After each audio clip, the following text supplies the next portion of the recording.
مجنون باره کې راځي چې دې کله ډېر بدنامې زمانه وګرځېدو او د لیلا سره د ملاقات نه کېدو او دې چرته شړو کې پروتو نو لیلا به خپل خادم لپې ورکړل وای دا یو څه مجنون له چې مجنون یې اوس کې د به پې راغستې و دې خادم مخې له به څوک ورغې وای دا چاله وړی وای مجنون له وای زه مجنون یم راکه که نه لیلا له به دا خادم راغی وای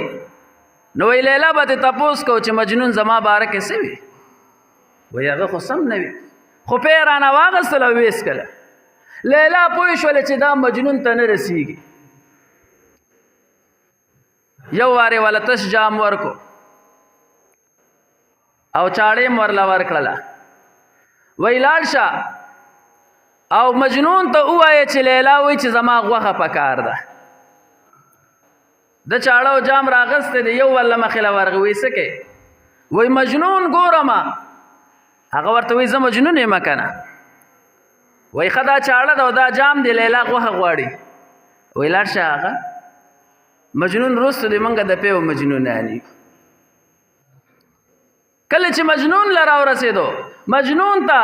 لیلا وایي دا خادم د لیلا ورته وایي